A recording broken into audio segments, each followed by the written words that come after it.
안녕하세요. 행복한 하루입니다. 맞춤형 화장품 조제관리사 영상 강의를 시즌 1에서는 36강까지 그리고 시즌 2에서 45강으로 늘려서 마무리를 하였는데요. 강의 수가 늘어난 만큼 아쉬움이 큰 건 왜일까요? 시즌 2를 완전히 마무리하기에는 여전히 2회 시험까지 시간이 많이 남아 있는데요. 아쉬운 부분, 아차하고 놓쳤던 부분 강의 계속 이어가려고 하고 있고요. 대신에 이번 8월 1일자 1회 특별시험을 위해서 한 15일 정도 남은 기간 동안 요점 정리를 위한 강의를 가져보려고 합니다. 문제풀이를 통해서 주요 내용을 정리해 보았는데요. 물론 전체를 디테일하게 커버하지는 못할 것입니다. 수강생 여러분의 마지막 점검에 조금이나마 도움이 되고자 함이니 양해 바랍니다. 자, 그럼 시작해 볼까요? 본 장표는 지난해 식약처가 발표한 시험 과목별 주요 항목과 세부 내용인데요. 제1과목 화장품법에 의해 지금은 화장품 관련 법령 및 제도 등에 관한 사항으로 이름이 바뀌었죠. 거기에 따른 주요 항목과 세부 내용입니다. 화장품법과 개인정보보호법의 주요 내용을 전반적으로 이해하고 숙지해야 하는 과목이죠. 본 과목에서는 선다형 7문항과 단답형 3문항 총 1000점 만점에 100점짜리 과목입니다. 지난 2월 20일 1회 시험 이후에 3월 14일에서야 맞춤형 화장품 관련 화장법 시행규칙이 확정되었죠. 지금도 추가적인 개정과 또 새로운 하위 법령이 제정되고 있는데요. 맞춤형 화장품 관련해서는 확정된 내용 그리고 또 가이드라인 등 새로이 발표된 내용들은 최신 자료로서 꼭 숙지하시기를 부탁드립니다. 본 강의에서 출제된 모든 문제는 강사의 주관적인 관점을 전제로 출제된 것이니까 문제의 내용이나 품질 등이 미흡할 수 있고요. 문제 출제위원회 관점과 차이가 있을 수 있음을 미리 주지하고자 합니다. 또한 이후 최신 개정 법규 내용과 또 구체적인 사실관계 등에 따라서 달리 적용될 수 있음도 알려드리오니 이 점 참조 바랍니다. 다음은 화장품법의 목적에 관한 내용이죠. 가로 안에 알맞은 말 한번 넣어볼까요? 화장품의 제조, 수입, 판매 및 수출 등에 관한 사항을 규정함으로써 국민보건 향상과 화장품 산업의 발전에 기여를 한다. 이것이 바로 화장품법의 목적 제1조죠. 화장품법은 이번 달을 기점으로 해서 정확히 20년이 되었는데요. 1999년 9월 제정 공포가 되었고 2000년 7월에 시행이 되었습니다. 법 시행 이전에는 약사법의 규정에 따랐죠. 그래서 화장품의 특수성 반영이 좀 어려웠습니다. 약사법에 또 강력한 규제에 묶이는 그런 사항들이 많았기 때문이죠. 그래서 의약품과 동등하거나 유사한 이러한 규제들이 외국 화장품과 동등한 경쟁 여건을 확보하기 위해서는 상당히 어려움을 많이 겪었는데요. 이러한 연유로 화장품 산업의 경쟁력 배양을 위해서 제도, 입법의 기본적인 어떤 취지를 살려서 입법 발의를 하게 되었고요. 2000년 7월에 그 첫 시행을 하게 되었습니다. 이러한 배경을 바탕으로 이런 내용들을 알고 계시면 화장품법의 입법 취지에 대해서 좀 더 이해가 쉬우리라고 생각합니다. 다음은 화장품의 정의에 대한 내용이죠. 이 화장품에 대한 정의는 화장법 제2조에 나와 있는 부분인데요. 화장품의 정의는 화장품법의 근간을 이루는 내용이기 때문에 반드시 또 암기를 해야 되는 사항입니다. 그리고 화장법 제2조에 나와 있는 정의에 대한 부분들은 화장품뿐만 아니고 기능성 화장품이나 유기농, 천연, 그리고 기타 안전용기라든지 각각 중요한 용어들에 대한 정의들이 또 나오는데요. 이 부분 역시 반드시 암기해야 될 그 내용으로서 중요한 부분이니까 꼭 기억하시기 바라고요. 화장품 정의 한번 읽어보도록 하겠습니다. 화장품이란 인체를 청결미화하여 매력을 더하고 용모를 밝게 변화시키거나 피부, 모발의 건강을 유지 또는 증진하기 위해서 인체에 바르고 문지르거나 뿌리는 등 이와 유사한 방법으로 사용되는 물품으로서 인체에 대한 작용이 경미한 것을 말합니다. 다만 약사법 제2조 4호에 해당하는 그 의약품에 해당하는 물품은 제외한다라고 되어 있습니다. 특히 화장품법의 제2조 정의에 관련해서는 단답형으로도 출제가 되었는데요. 1차 포장이나 2차 포장은 이미 1회에 나왔던 내용이죠. 그래서 뭐 안전용기 포장, 만 5세 미만의 어린이가 개봉하기 어렵게 설계 고안된 용기 포장 등이나 또 표시, 광고 중에 그 내용, 세부적인 내용들, 또 기능성 화장품의 정의 중에서 마목에 있는 피부나 모발의 기능 약화로 인한 건조함, 갈라짐, 빠짐, 각질화 등을 방지하거나 개선하는 데 도움을 준 제품 등 중요한 가로놓기의 단답형 문항들이 나올 가능성이 상당히 높기 때문에 주의 깊게 보시면 좋겠습니다. 화장품의 유형입니다. 화장품은 13가지 유형으로 나누죠. 각각의 유형별 어떤 제품이 있는지는 반드시 머릿속에 기억을 해 두셔야 합니다. 이 장표에서는 2019년 화장품으로 전환된 품목에 대해서 살펴보고 넘어가겠습니다. 화장비는 인체 세정용 제품류로 전환이 되었고요. 흑채는 두발용 제품류, 그리고 제모왁스는 채모 제거용 제품류로 전환이 된 품목들입니다. 13가지 유형 전부 다를 살펴볼 수는 없고요. 중요한 몇 가지 유형을 살펴보도록 하겠습니다. 먼저 영유아용 제품류입니다. 영유아용은 만 3세 이하라는 점 잘 기억해 놓으시고요. 영유아용 샴푸린스, 로션, 크림, 오일, 그리고 인체 세정용 제품류와 목욕용 제품류가 있습니다. 인체 세정용 제품류입니다. 폼 클렌저, 바디 클렌저, 액체 비누, 화장 비누, 외음부 세정제, 물휴지입니다. 물휴지는 손을 닦는 용도와 시체를 닦는 용도로의 물휴지, 물티슈는 제외가 됩니다. 그리고 그 밖에 인체 세정용 제품류가 있죠. 몸의 향기를 돋우는 제품, 방향용 제품류입니다. 향수, 분말량, 향랑, 방향용 제품임을 쉽게 알 수 있지만 코롱은 약간 낯섭니다. 코롱 같이 기억해 놓으시면 좋겠습니다. 두발 염색용 제품류입니다. 헤어 틴트, 컬러 스프레이, 또 연모제, 탈염 탈색제 등이 포함되는데요. 연모제 성분, 사용 제한이 있는 성분이죠. 이 중에 과산화수소가 많이 사용됩니다. 두발 염색용 제품류로서 이때 12%까지 사용되고요. 기타 성분에서 사용 제한이 두발용 제품류에는 과산화수소가 3%, 손톱 경화용 제품에는 과산화수소가 2% 같이 한번 기억하고 가시죠.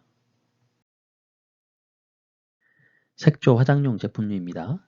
볼련지, 또 페이스 파우더, 페이스 케이크, 파운데이션이나 메이크업이 들어가 있는 그런 화장품은 색조 화장용인지 쉽게 인지하는데요. 립글로스나 립밤, 또 바디 페인팅, 페이스 페인팅, 분장용 제품 이러한 것들도 색조 화장용이란 거 잊지 마시기 바랍니다.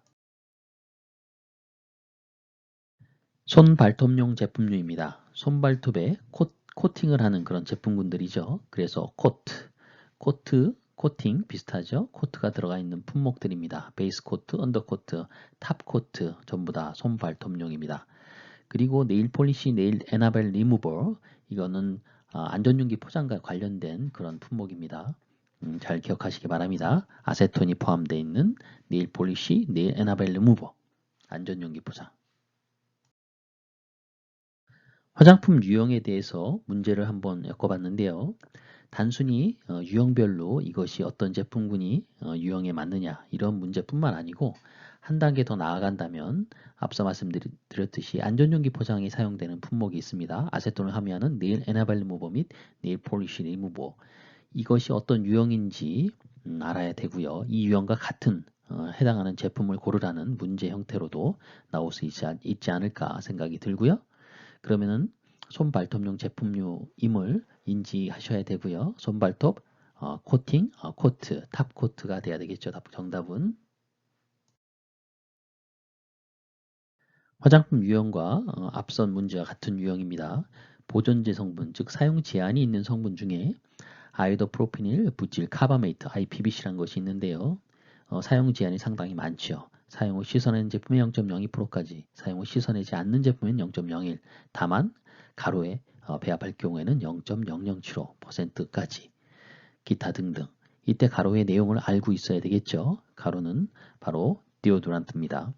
디오드란트인데 디오드란트는 유형으로 따지면 채취 방지용 제품류이죠. 이렇게 다른 쪽에 제형과 연관되어 있는 형태로 해서 유형을 골라내는 그런 문제도 생각해 볼 수 있을 것 같습니다. 다음은 화장품의 영업에 관련된 내용인데요. 화장품 영업의 종류는 크게 세 가지죠. 화장품 제조업, 또 책임 판매업, 맞춤 화장품 판매업입니다. 이 중에 화장품 제조업과 책임 판매업 같은 경우에는 등록이 필요한 사항이고 또 맞춤 화장품 판매업 같은 경우에는 신고가 필요한 사항이죠. 이 각각의 영업에는 또 영업의 범위가 있는데요. 이건 시행령에 정해져 있습니다. 이 범위에 대한 내용들도 잘 기억하셔야 하는 사항이죠. 그 중에 책임 판매업의 경우에는 다음과 같이 그 화장품의 품질 관리 및 책임 판매와 안전 관리에 적합한 기준에 관한 규정과 책임 판매 관리자의 자격을 확인할 수 있는 서류를 등록을 하기 위해서 그 지방식품의약품안전처장에 제출하도록 되어 있는데요. 예외가 있습니다. 화장품 책임 판매업의 범위 중에 예외가 있는데 그 예외되는 그 영업의 종류를 고르는 문제입니다. 정답은 3번인 수입 대행형 거래인데요. 수입 대행형 거래를 목적으로 화장품을 알선, 수여하는 영업입니다. 이 영업의 경우, 이 화장품 책임 판매업의 경우에는 바로 위에 있는 두 가지 사항에 대해서 제외가 될 수가 있습니다. 화장품 영업의 세부 종류와 범위, 시행령에 나와 있는 내용들 기억 잘 하시고 계셔야 되는데요. 화장품 제조업 같은 경우는 세 가지죠. 직접 제조하는 경우, 제조를 위탁받아 제조하는 영업, 그리고 화장품 포장을 하는 영업 또한 제조업에 해당되는데요. 이때 포장은 1차 포장만 해당된답니다. 화장품 책임 판매업 같은 경우에는 화장품 제조업자가 화장품을 직접 제조하여 유통 판매하는 영업, 화장품 제조업자가 위탁하여 제조한 화장품을 유통 판매하는 영업, 수입된 화장품을 유통 판매하는 영업, 그리고 문제에도 설명드렸던 수입 대행형 거래를 목적으로 화장품을 알선 수여하는 영업이 그 범위에 해당되고요.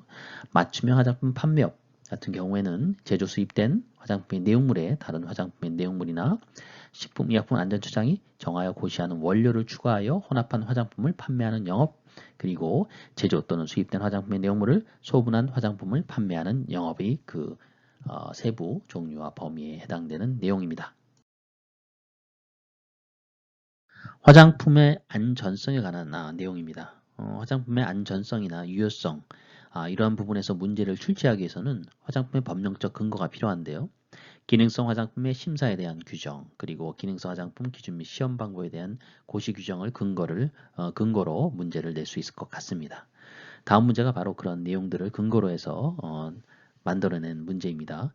기능성 화장품에 사용되는 원료 중에서 기능성 화장품 심사에 제출해야 될 자료가 있습니다. 안전성 자료와 유효성 자료인데요. 그 중에 안전성 자료를 면제받을 수 있는 그런 원료로 적합한 것을 고르시오. 정답은 1번 국제화장품 원료집 ICID에 등재된 원료입니다.